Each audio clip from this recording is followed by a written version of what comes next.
The Word of God is alive and powerful, sharper than any two-edged sword, piercing even to the dividing asunder of soul and spirit, and of the joints and the marrow, and is a critic of thoughts and intents of the heart. All Scripture is God-breathed and is profitable for doctrine, for reproof, for correction, for instruction in righteousness, that the man of God may be mature, thoroughly equipped unto all good works. Study to show thyself approved unto God, a workman that needeth not to be ashamed, rightly dividing the word of truth. In preparation for our study of the Word of God, the next few moments will be devoted to silent prayer, the objective of which is to make sure that we are filled with the Holy Spirit as we approach the Word of God.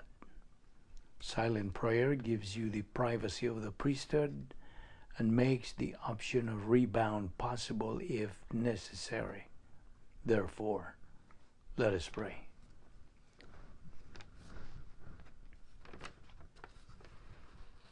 We thank you, Father, for your wonderful sense of humor, for your faithfulness, your relaxed mental attitude toward us because of grace, for the fact that you love us on the basis of your character without compromising your character, for the fact that you have never compromised your character even once, in loving to the maximum the worst believer who ever lived and the best.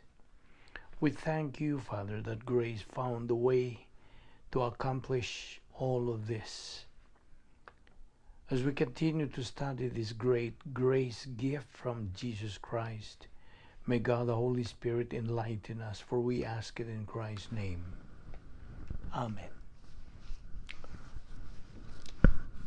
Friends and brothers and sisters in Christ, good day, everyone. We are going to continue to study on what Christmas is about. First of all, our Lord Jesus Christ, the unique person of the universe in hypostatic union, eternal God, co-equal with the Father and the Holy Spirit, who possesses 10 attributes. We still recall the 10 attributes of God: sovereignty, righteousness, justice, love, eternal life, omnipotence, omniscience, omnipresence, immutability, and veracity. Now, our Lord Jesus Christ came down to this tiny, tiny earth, put on his uniform, meaning his human body, for spiritual battle, and entered into Satan's domain and territory. And unique as he was, and has been, and will ever be forever, he called the world attention. Yes, he called the world on the joyous first Christmas while he was laid in the manger.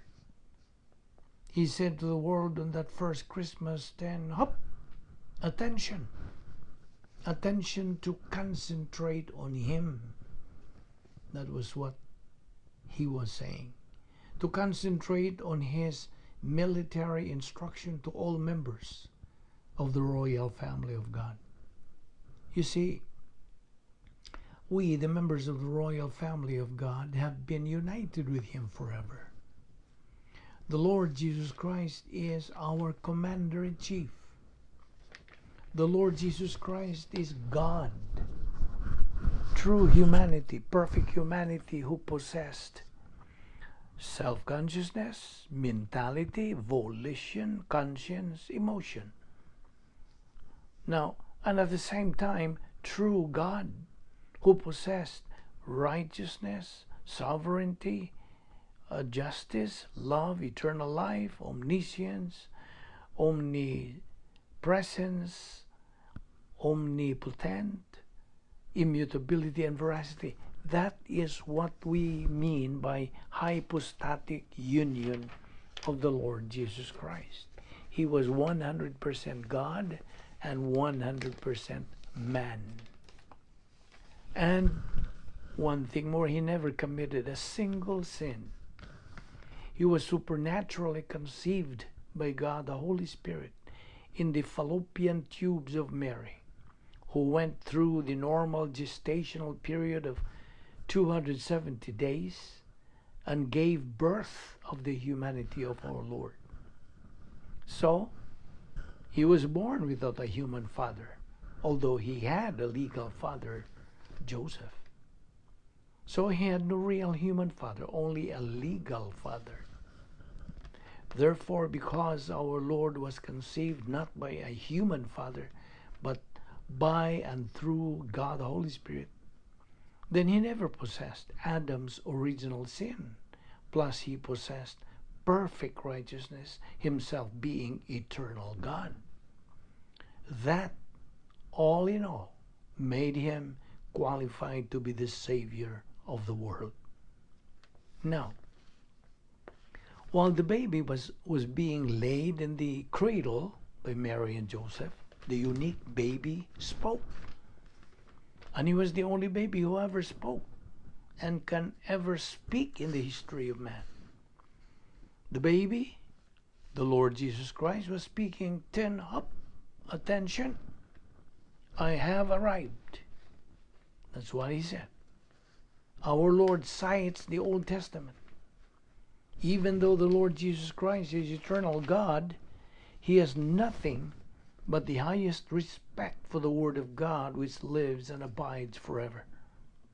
And therefore, as the baby in the cradle is speaking like an adult, he immediately says, in the volume of the book, that refers to the Old Testament scriptures, or at the head of the scroll. And he is describing various verses referring to Christmas in the Old Testament. The first Christmas verse in the Old Testament is Genesis chapter 3, verse 15, which says, "And I will put enmity before you, between you and the woman, and between your offspring and hers." Or the seed of the woman is the Lord Jesus Christ, the seed of the woman. The moment he came on the flesh, he was the seed of the woman. Now in Micah chapter 5 verse 2, down toward the other end of the scroll of the book, it says in verse 2, "But you, Bethlehem Ephrathah," that's what you have in your Bible, but that refers to Judea. "But you, Bethlehem." You see, the problem is there are 5 Bethlehems, and you would say, 5 Bethlehems? We only sing carols about one. How do you know what you sing about? You might be singing about the 3rd Bethlehem instead of the 1st Bethlehem, or maybe the 4th instead of the 2nd. Well, let me tell you the problem with Bethlehem. Bethlehem, by the way, means the baker's house. That's what it means. And every time some guys set up a bakery, they call it the baker's house, or Bethlehem in the Hebrew. So the Hebrew word is Bethlehem. Okay, the spelling would be Bethlechem.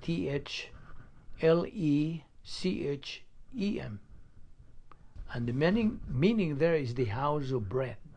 And so Bethlehem means it's the house where you get bread. It's a bakery. Now in the southern kingdom, there was more than one bakery. So there was more than one Bethlehem. So how are you going to tell which Bethlehem is which? Well, look at your Bible. In Micah chapter 5 verse 2, it says, "Ephrathah," which refers to Bethlehem of Judea, the home of David, and of course referring to the Lord Jesus Christ. But as for you, Bethlehem of Judea, though you are a little town among the thousands of cities of Judah, from you one shall go forth, or one shall arrive for me to be the ruler of Israel. In other words, the Lord Jesus Christ was going to arrive in that cradle in Bethlehem, a small town among the large cities of Judea. Now, as the prophecy continues, continue reading that verse, his going forth are from long ago. In the NIV translation it says, whose origins are from of old, from ancient times. The fact that he would come to Bethlehem, that was decided billions of years ago. From the days of eternity, God the Father in his great wisdom found a way to save us. Grace always finds a way. And God found a way to save us through the Lord Jesus Christ. So Micah chapter 5 verse 2, here we have the volume of the book, the scroll of the book. And in there, we have Micah 5:2, Genesis 3:15, and those are Christmas verses. Also Isaiah 7:14. Now you can read it in the Bible. It says, therefore the Lord himself will give you a sign. The virgin will be with child and will give birth to a son and will call him Emmanuel, God with us. The God-man, the unique person of the universe. And then in Isaiah chapter 9 verse 6, a child is born to us. That's the humanity of Christ. A son is given to us. That's the deity of Christ. There you have the hypostatic union. There you have the God-man. There you have the unique person of the universe, the Lord Jesus Christ. And what is the future of the God-man? Consequently, the government will rest on his shoulders. That's the millennial reign of our Lord Jesus Christ. His name will be called, continue reading, Wonderful Counselor. The Lord Jesus Christ will be the perfect ruler. Why? Because he will only have to consult himself and he will know what to do in every energy crisis. He will know what to do every time some nations start to flop. He will flop them out. His name will be called a Wonderful Counselor. His name will be called Mighty God. He is a perfect world ruler. He is also Mighty God. He is also called not the Father, but the author of eternal life. His name will be called Wonderful Counselor, Mighty God, author of eternal life, Prince of Peace. Again, our Lord Jesus Christ is the author of eternal life. And again, that's what Christmas is all about. So, there's a lot written in the volume of the book. The volume of the book is the Old Testament scriptures. In the Greek, the word written is grapho. Grapho is in perfect passive indicative. When grapho is in the perfect passive indicative form, the perfect tense is intensive. The intensive perfect is for a completed action with permanent results. The permanent results, the Bible stands forever. Now, today, you are holding something in your hands that will last forever, and the most powerful book. The Word of God liveth and abideth forever. The objective is to take that forever food and transfer it to your own soul. The passive voice emphasizes the means of inspiration. Human authors received from God the Holy Spirit information, translated it to their language, into their thought pattern, into their personality, into their circumstances. Result: God's completed and connected thought toward man was recorded in human language, in human frame of reference. The indicative mood is the reality of the fact that the prophecies of the Old Testament, that the scriptures of the Old Testament, had just as much to say about the Lord Jesus Christ as the New Testament scriptures. The only difference is we are looking at the Lord Jesus Christ historically today. He is in our historical past. They look forward prophetically. Therefore, a slight difference in the way in which Christ was presented. And so in verse 5, Hebrews 10, therefore when Christ came into the world. Verse 6, with burnt offerings and sin offerings. Verse 7, then I said, here I am. It is written about me in the scroll. Same as Hebrews 10:7. It's also can be seen in Jeremiah 36:2, Ezra 6:2. God the Father cannot be satisfied by shadows, burnt offerings, etc. in the Old Testament. That's what we call shadow Christology. Shadows cannot satisfy the sovereignty of God, the justice of God, that the righteousness of God. They, meaning shadows, cannot make it possible for God to love the human race, and they cannot give eternal life. No shadow can give eternal life. So the problem comes, how can God the Father love the human race and still keep his righteousness? God has to be consistent, because if God is inconsistent, God is not God. So here is the Lord Jesus Christ hanging on the cross for you and me. He is perfect righteousness. He is absolute perfection in his deity, and of course absolute perfection in his humanity as well.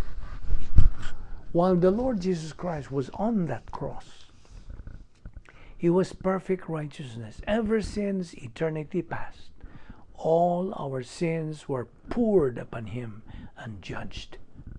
And listen, that satisfied God the Father's justice. Now God the Father is free to love us at the point when we believe on the Lord Jesus Christ because of the cross.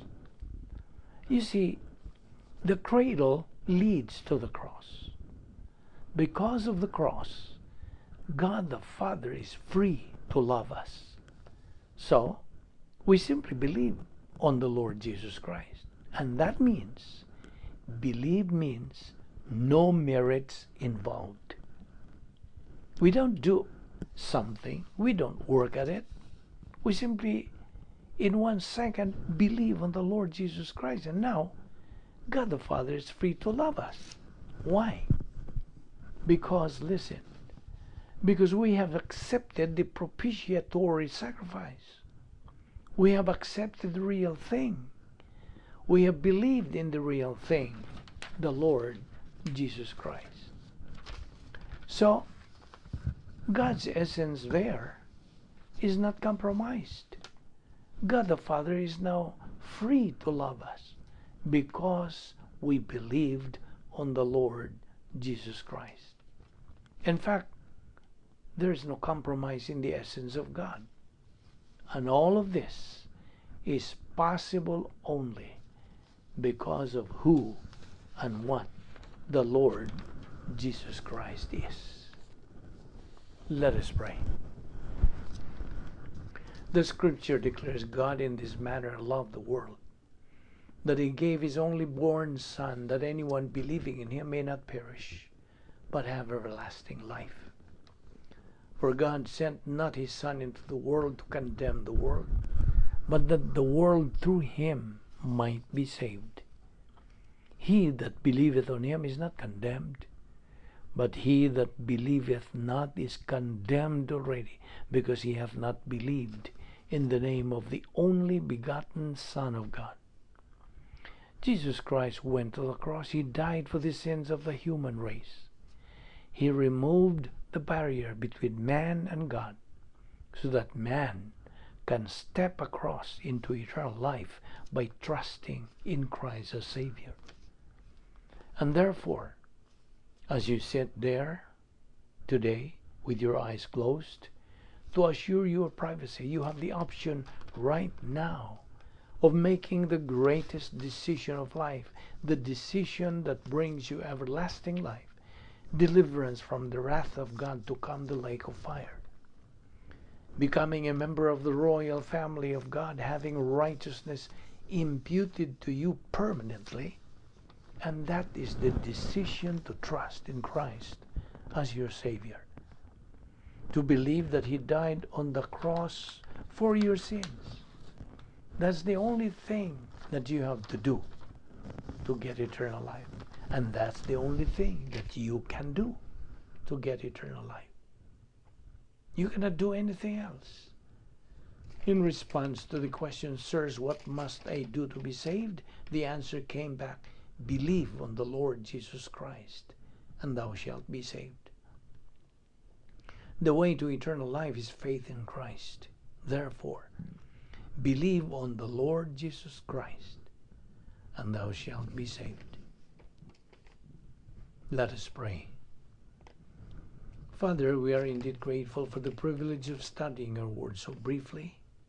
We ask that you will open our hearts to these things, increase our perception, our comprehension of them, for we ask it in Christ's name. Amen.